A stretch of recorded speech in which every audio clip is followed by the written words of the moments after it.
Welcome back, Aggies. I'm Professor Sterling Bohm, Professor of Marketing and Sales in the John M. Huntsman School of Business. And this is Who Hiring Aggies, and I'm excited to introduce you to our guest today, Matt Estes, the Chief Revenue Officer from Uscreen. Welcome, Matt. Thanks for taking the time, Sterling. I appreciate it. We're honored to have you here. Tell us a little bit about your journey and how you arrived to Uscreen. Sure.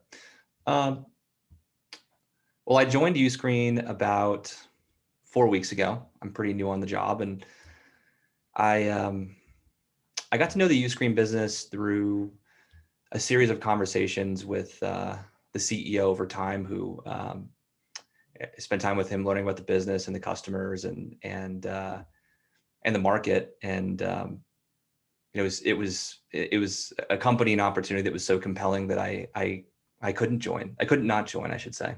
That's perfect. And tell us a little bit about your background in terms of how you kind of moved in your career. What was your background educationally, and what has been your kind of early career and to date, what you've been doing? Yeah, sure. So I'm the CEO, the CRO currently at Uscreen, which means it can mean different things at different companies, but in my case, at least, it means I lead sales, success, support, HR, and finance. And I would say I've taken a fairly non-traditional path to a CRO role in some respects. So I graduated from the University of California, Berkeley, 2010, and I actually started my career in the finance world, doing investment banking and first investment banking and then private equity investing.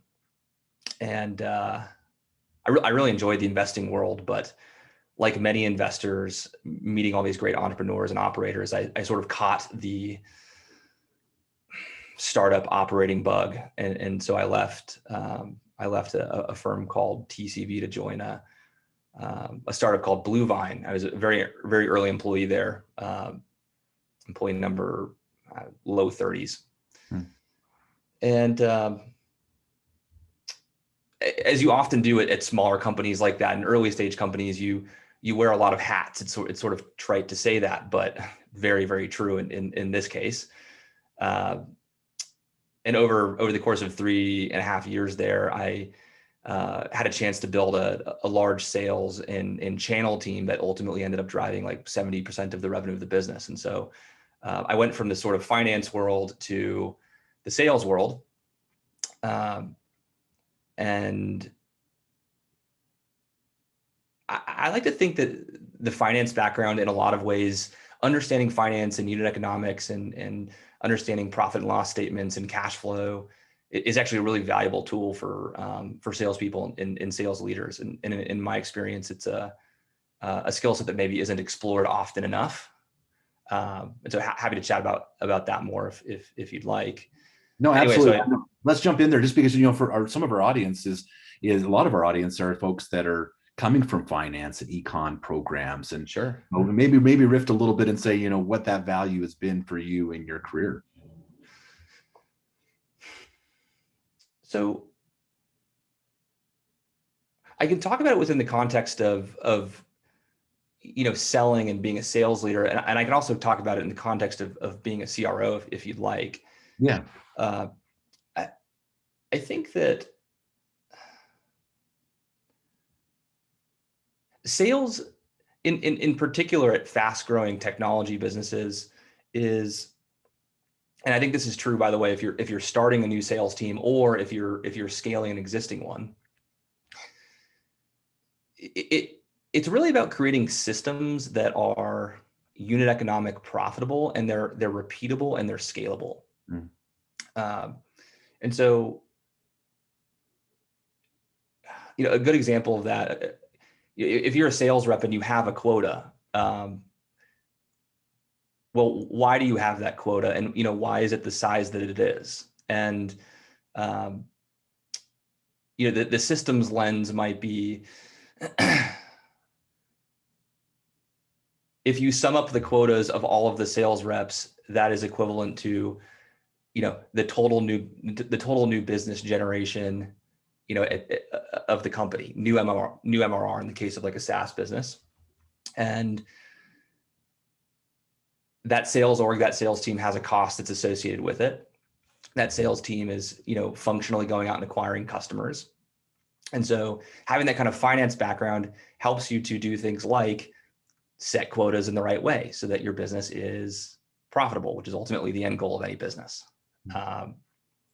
And to think through that sort of profitability and that quota setting and that systems building, you have to understand things like customer churn, cohort growth, gross margin, contribution profit, and contribution margin. All that stuff is sort of factored into building this scalable, repeatable system. No, I think that's fantastic because as our students are going through their coursework in business school, it's maybe at times frustrating because they don't connect the application of why they're learning these functions or these formulas and these terminology. And what you just described is something that you certainly do as a leader. Maybe speak to kind of in that individual contributor role of a sales person. What have you seen from the people that you've worked with, maybe even in yourself, that have brought that finance econ background into sales and how that's been beneficial? So do you chat with your students at all about like the lifetime value of a customer? Yeah, so we talk about CLV and kind of that that longer perspective on lifetime value. But please. So I'll speak from my own experience for a second. The best sales reps that I've ever hired in my career, and I've hired a lot of them, they're not generally people who have the gift of gab per se. I think it's a bit of a, in my opinion at least, it's sort of a, it's not true that all great sales reps are extroverts, for example, or that they've got the silver tongue. In my experience, the best sales reps are, they're people who are highly conscientious and disciplined, and they know how to stay on top of their pipelines and manage their pipelines well. And they show up to work every day and they're consistent in their behaviors. And I promise I'll loop back around to LTV in a second. A lot of what goes into being a good sales rep is about deciding where to spend your time, at what point in the funnel. What customer are you going to work with? How are you going to prioritize your tasks for the day? And to me, the right answer, at least, is generally you want to spend your time first with the highest CLV opportunities. You want to start with tasks that are deepest in the funnel and kind of work your way up. That's very much like it can and should be for an individual contributor. Like it's very much a financial exercise, right? It's like understand your conversion rates, understand your CLV, understand what rules of engagement or customer profile or ICB correlates to highest value, and prioritize your time accordingly.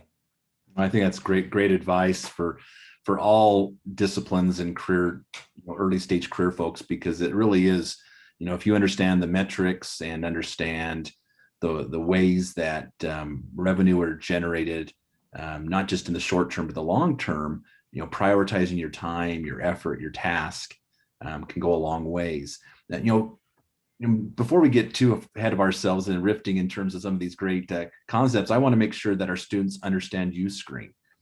So what can you tell us about Uscreen and kind of what this opportunity is at Uscreen? Sure. So Uscreen's it's a video monetization platform that has built-in marketing tools as part of the platform.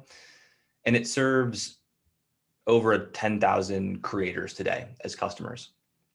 So creator, that's kind of a broad word. So who are our customers? They are brick and mortar businesses like gyms that are looking to move online with video content to monetize their brick and mortar audience. And they're also YouTube creators with millions of followers. Both of them use Uscreen to monetize their audience through things like subscription memberships, on-demand video sales, and live event ticket sales. All told, our customers have made hundreds of millions of dollars in revenue through the Uscreen platform.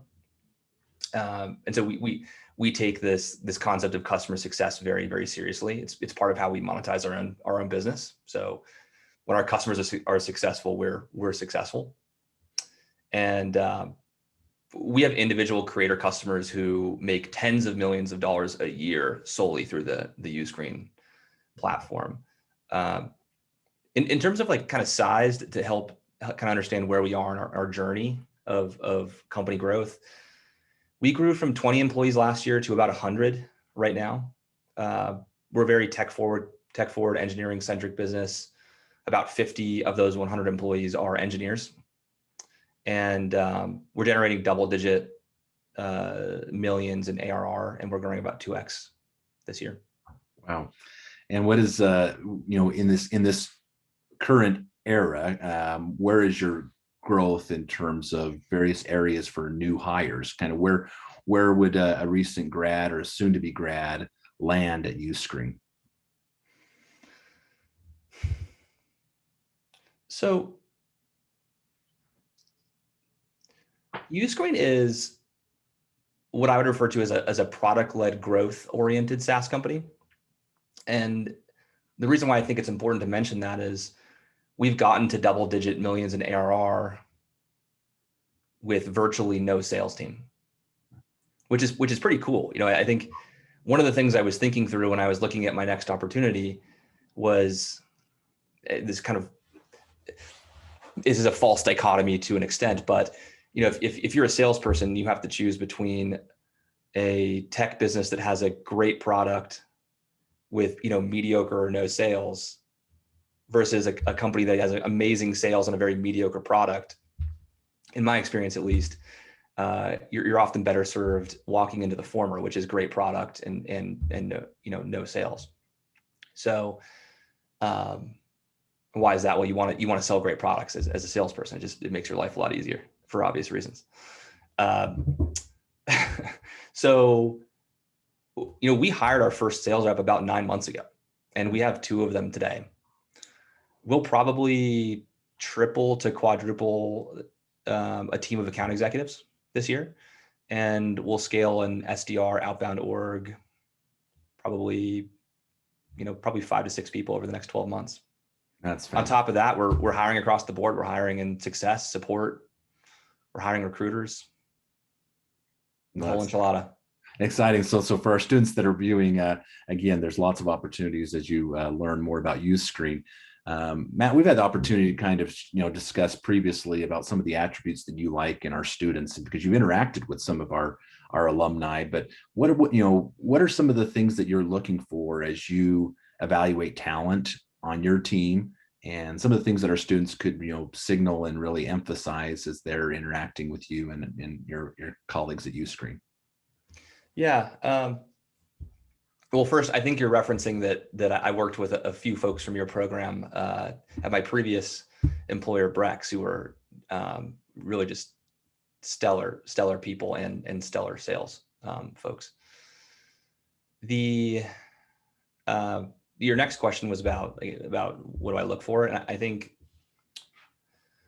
this is something I know you and I had talked about previously, but I have a pretty strong thesis in my career, just coming from personal experience, that character and potential more closely correlate to positive outcomes and success than direct skill set.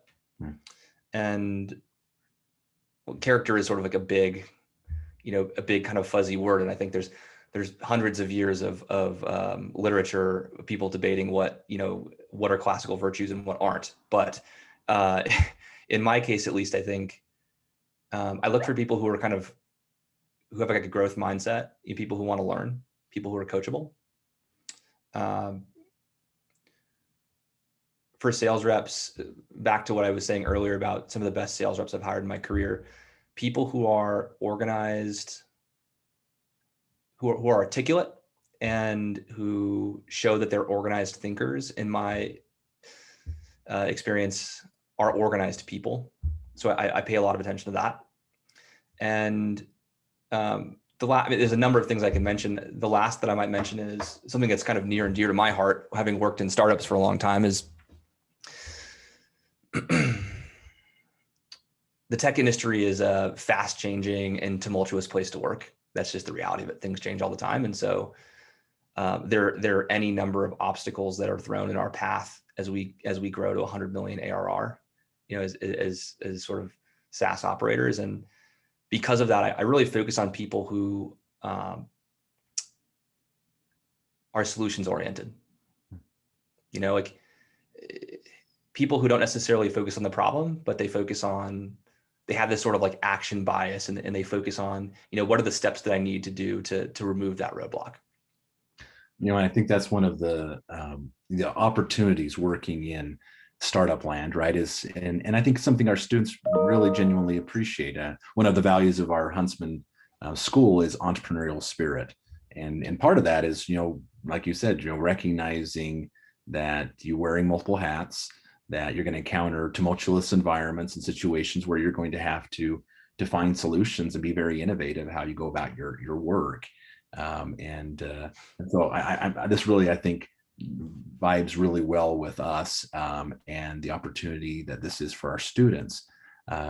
Maybe speak, just because you've been in startup land and you've, why would you advocate for a new hire to land in a company like Uscreen that's really early stage, that's really growing, right? Your sales organization is coming to kind of under, organization under your direction. Why would that be? Why would this be a great time for them to get them on board in a startup like Uscreen? Very simply put, it's working in startup land, as you phrased it, is a career and a competency accelerator. And I think how so? Yeah, how so? How is that career competency and accelerator that way? Yeah. Well, I think most people grow in response to obstacles, challenges, and stressors. And you're going to get more of those at an earlier stage business. That's how you develop competency. And I think people, it's not just that you're developing a skill set, but you're also developing a sort of a mindset and like a emotional approach to problem solving that becomes like more sophisticated and mature the more of those obstacles that you face. So that's a piece of it, and maybe the more personal piece. In terms of career, when you're a company that's growing 2x year over year for 3 years straight, you're hiring a lot of people, and there's going to be a ton of opportunity to take on new initiatives as an individual contributor, more opportunity for promotion, and also more opportunity to move into management. So, and not to knock, like, I think there also, by the way, there's terrible reasons to join startups. I mean, there's reasons not to, and there's great reasons to go and work for Salesforce for 20 years. Ultimately, I think it kind of comes down to your own personal values and what you're optimizing for in your life. So let's talk about the dark side of startups. I think that's really interesting, right? Because what are some of the challenges, right? I mean, I think it's not for everybody, certainly. So what are some of the things that you've seen that maybe individuals have not succeeded in startup because of what are some of those reasons? Yeah, I can think of 100, but I could focus it down to like the sales world, if you think that's helpful. Very applicable, yes. There are different types of sales reps, and there's some sales reps who I think really strive in very structured environments. There's a type of sales rep that is going to thrive at a Salesforce with a totally predefined sales process. The entire market is mapped. They've got lots of sales enablement support, and you can just unleash them and let them run, right? That's not sales in startup land. I think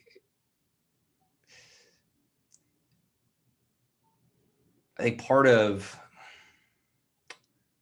sales in startup land is you don't have defined processes, and so you have to test a bunch of stuff and kind of figure out what process works. You may not know who your customer is. You have to go out and find your customer.